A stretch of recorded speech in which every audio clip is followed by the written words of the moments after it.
What's the weirdest thing about America that nobody talks about? The election cycles.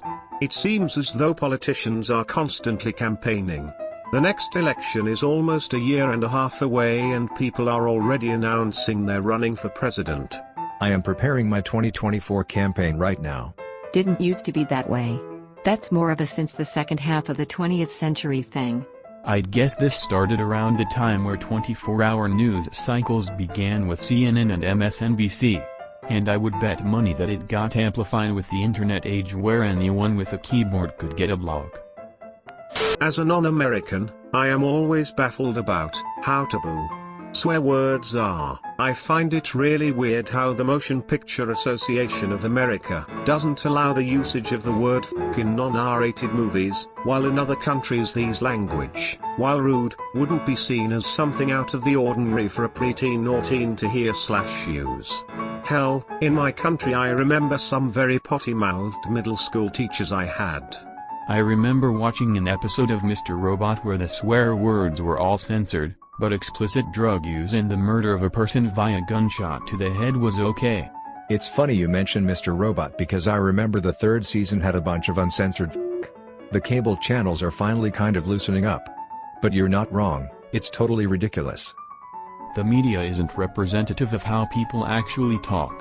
I've noticed cursing has become more acceptable in the past couple decades, a lot more so than when I grew up in the 90s. A lot of us make fun of McDonald's for being absolute garbage, but are willing to eat specifically, and only their chicken nuggets for the rest of our lives. My issue is with how expensive fast food is getting while also still being garbage. Don't buy anything that has a picture next to it. Just buy a few things off the dollar menu. My go-to is 2 Mac chickens. 800 calories for $2. Mac chickens are the clutchest food at McDonald's. For relatively cheap, even for their prices, you can guarantee a solid meal. Ever have a Mac gangbang? Mac double and Mac chicken. Remove bottom buns of both and put the sandwiches together. Very tasty and cheap. I tried a Mac Nugget challenge with some friends in high school. 3 of us had to eat 53 and 1/3 nuggets each, 160 nuggets, split the last one. After about 30 nuggets, each bite was gag-inducing. It didn't taste like chicken nuggets anymore, it tasted like some strange mix of inedible chemicals. As if they were made with Walmart brand makeup or something. Worst part is that after the 33rd nugget, that taste completely overpowered any sauce I dipped it in and only ended up making it worse. Anyways, I don't recommend it. Prizes and winnings from TV shows and lotteries are taxed.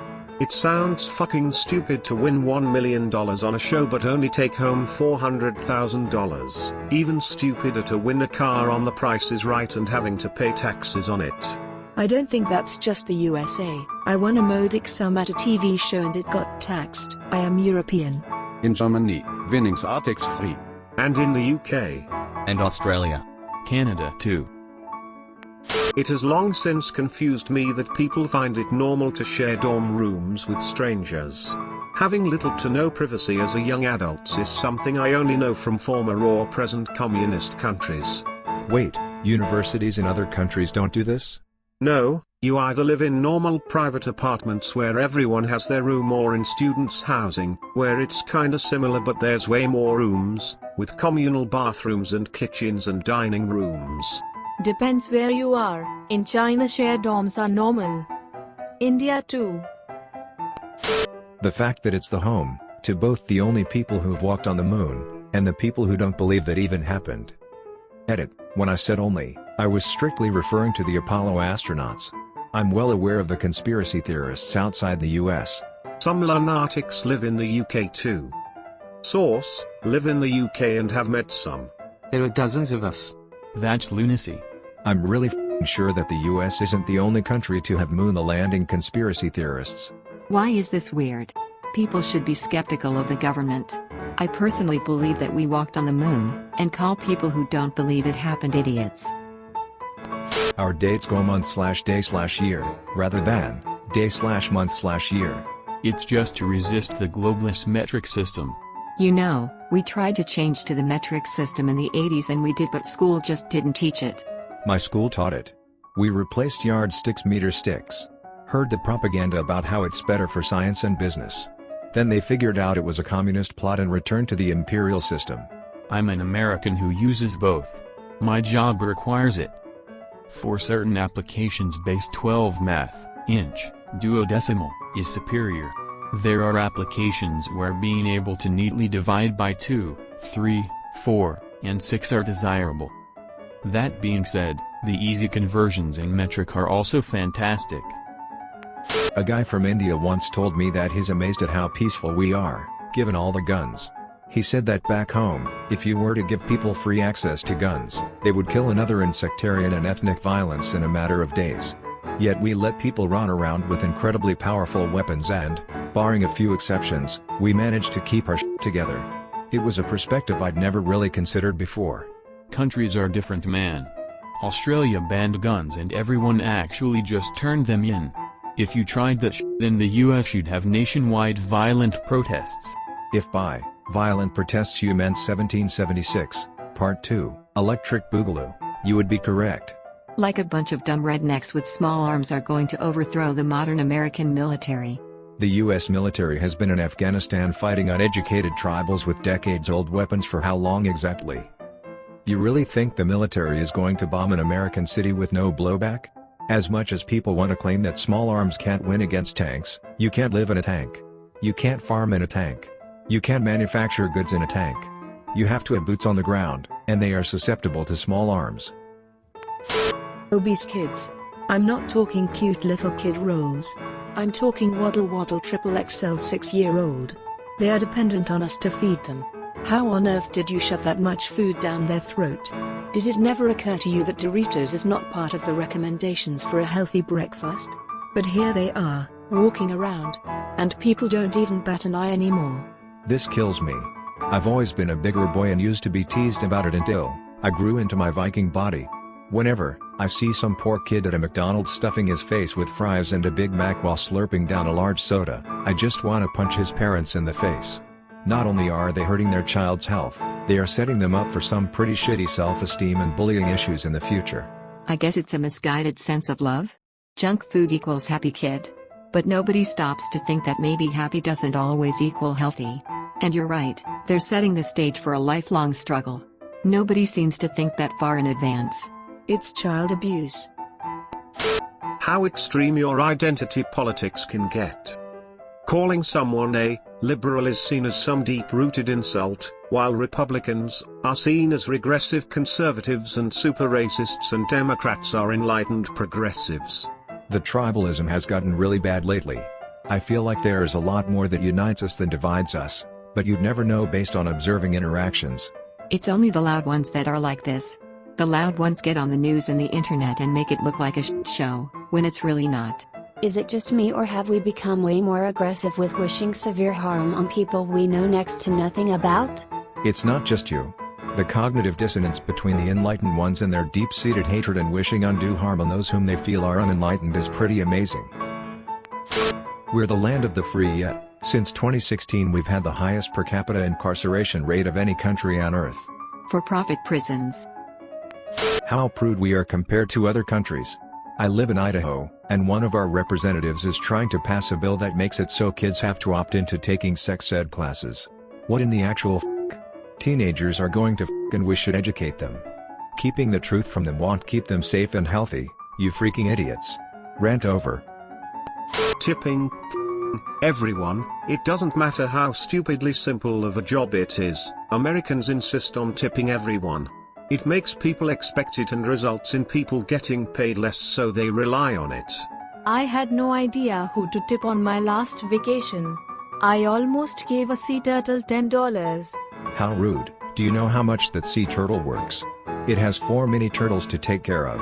Tip creep is real.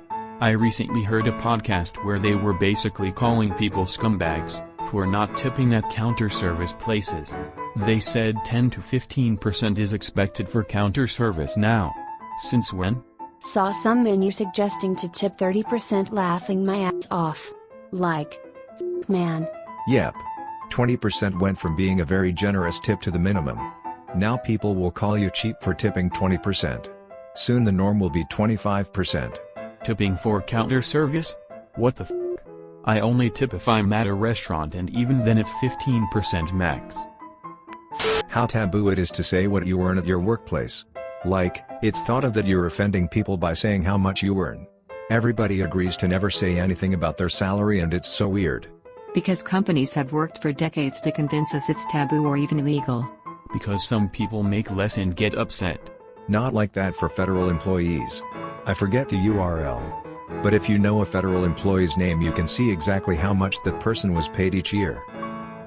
How much power the entertainment industry and social media have over the minds of the average American.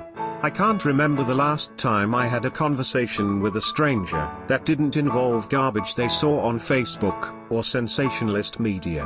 Embarrassing, really. The Pledge of Allegiance.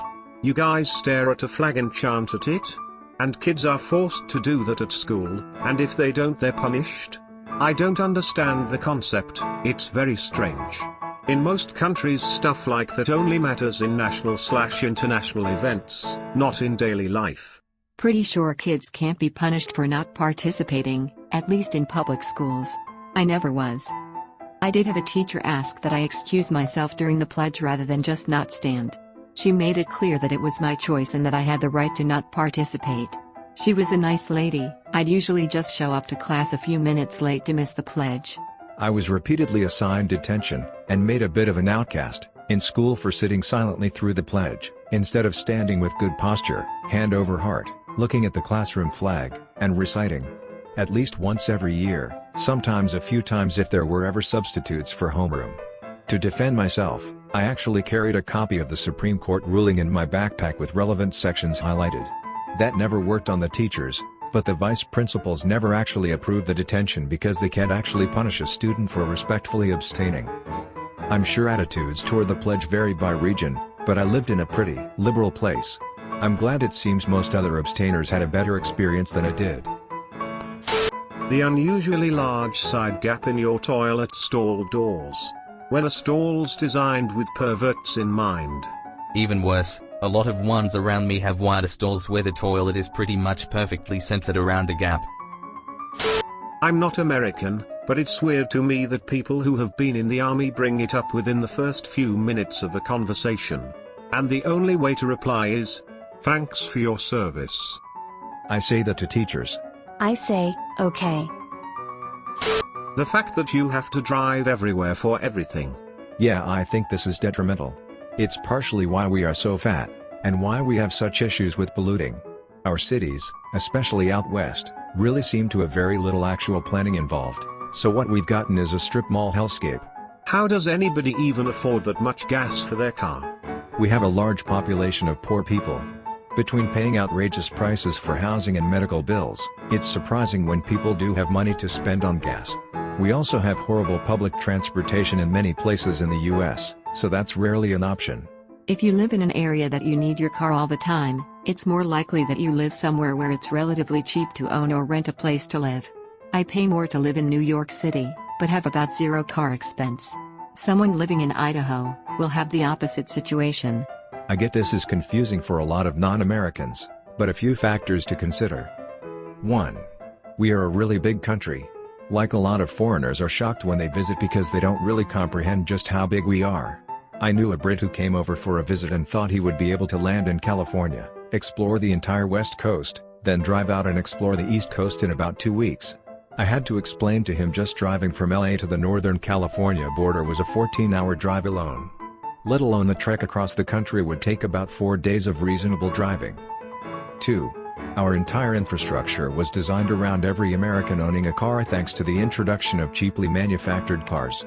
This would allow for big cities to be a focal point for production and work, while allowing people to live outside of the city in a group of homes. The suburb. 3. Our public transport is abysmal. Did you ever watch Who Framed Roger Rabbit? The whole plot of buying out the trolley industry to build superhighways? That actually happened in LA. If every American owns a car, why would we need great public transportation? This of course was very narrow, short-sighted thinking, and unfortunately still persists. Some cities are starting to get better with transport but not enough, and far too slow, because our government doesn't want to invest in it. So yeah. I mean it sucks, But most of the country is designed around everyone owning a car. That even with separation of church and state we still are heavily controlled by religion. In several states, you can marry a 12-year-old. Barbaric as f***. They put tons of sugar in everything.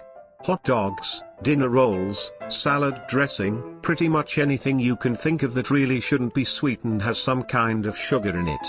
I believe that this has to do with marketing about how fat was terrible for you, and fat-free products becoming popular.